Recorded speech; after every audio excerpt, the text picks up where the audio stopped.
Announcement हुई है, उसमें कुछ रिबेट्स दी गई हैं सैलरी क्लास के लिए, आप किस तरह देखते हैं? ये बेसिकली न्यू टैक्स रिजीम के लिए दी गई है, जो रिबेट्स दी गई है, जो 7 लाख तक की नील टैक्स रिडक्शन है।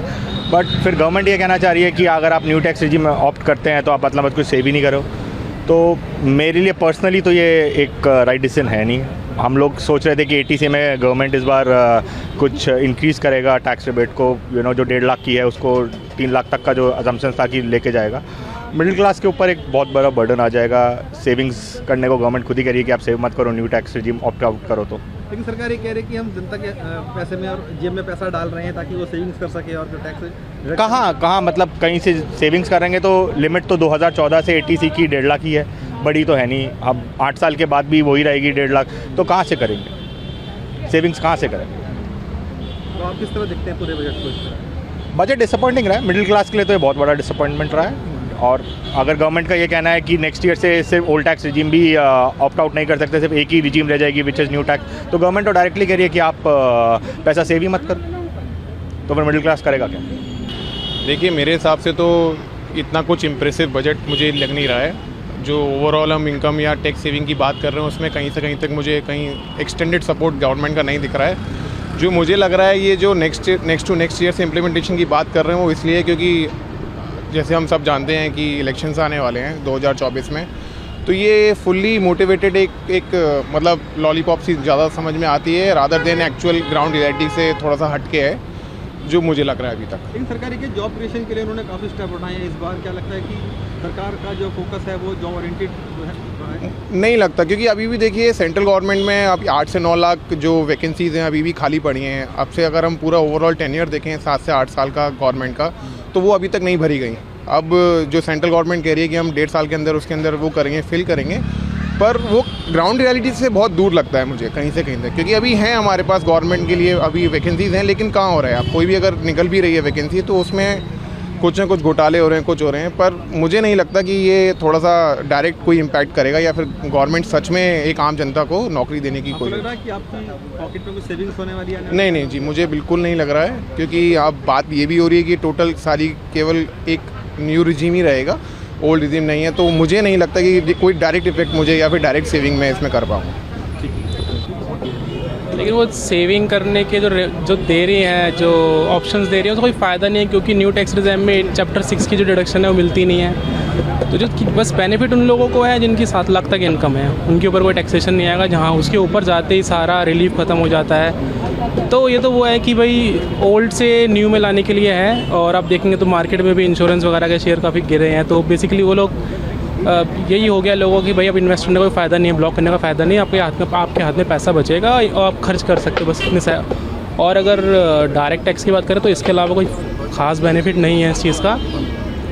इसके अलावा मतलब जो स्टार्टअप्स हैं उनको बेनिफिट काफ़ी दिए गए हैं कि भाई उनका 1 साल के लिए बढ़ा दिया गया है। और हाँ, इनडायरेक्ट टैक्सेशन में इंफ्रा के ऊपर काफ़ी ज़्यादा किया गया है। 5G के ऊपर खर्चे करने की बात की गई है। और रोड्स के इंफ्रा के लिए काफ़ी 10 लाख करोड़ के आसपास उन्होंने पैसा निकाला है। तो ओवरऑल देखा जाए, एक मैक्रो लेवल पे देखा जाए तो काफ़ी अच्छा है, लेकिन माइक्रो में थोड़ा सा और भी बेनिफिट दे सकते थे। अगर बात करूँ तो सरकार का फोकस रहा है उस पर आपको लगता है? हाँ, अगर इंफ्रा और सब पे अगर एक मैक्रो लेवल पे काम होगा तो जॉब क्रिएशन तो अल्टीमेटली होगा ही होगा।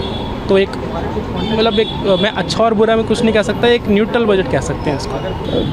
It is a good move, अच्छा मूव है। लेकिन क्योंकि हम लोग पुराना टैक्स रिजीम फॉलो करते हैं और ये जो भी कंसेशन मिला है ये नए टैक्स रिजीम पे मिला है, तो हमें we have to go back and see कि कितना फ़र्क पड़ेगा and will it motivate us to move to new tax regime.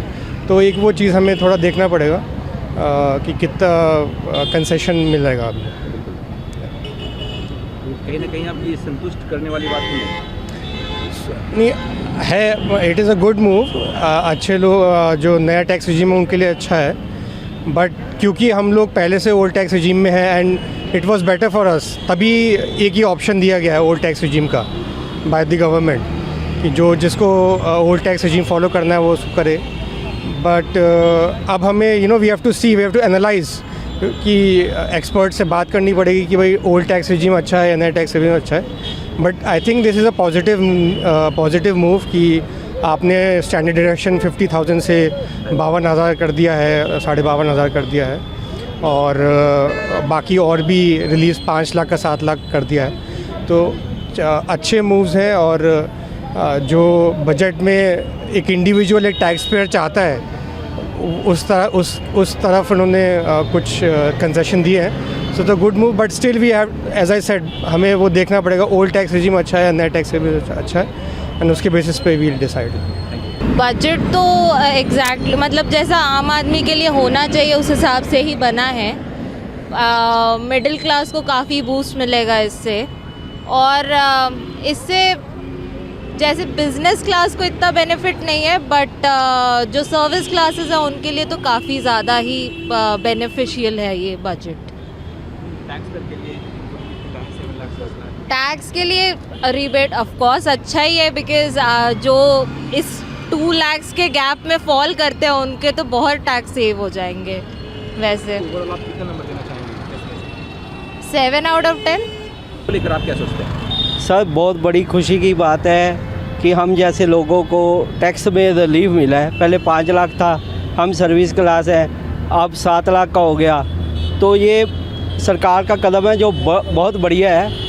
तो इसमें वाकई सरकार ने एक बेनिफिट दिया है मिडिल क्लास आदमी को कि ठीक है कि आप 7 लाख तक बजट कर रहे हो, जो हमारा टैक्स रिलीफ दे रहे हो हमारे को, बहुत बढ़िया है। मैं कहता हूँ कि इसके साथ साथ गवर्नमेंट को ये भी चाहिए कि मेडिकल लाइन में जो जितने मिडिल क्लास आदमी हैं उनको भी एक रिलीफ होनी चाहिए। उनके अगर सरकार उनका सभी का मिडिल क्लास का 1 लाख का बीमा मेडिकल इंश्योरेंस में कर दे तो बहुत खुशी की बात होगी, क्योंकि हर गरीब इलाज तो नहीं ना करा सकता बड़े हॉस्पिटलों में जाकर हर।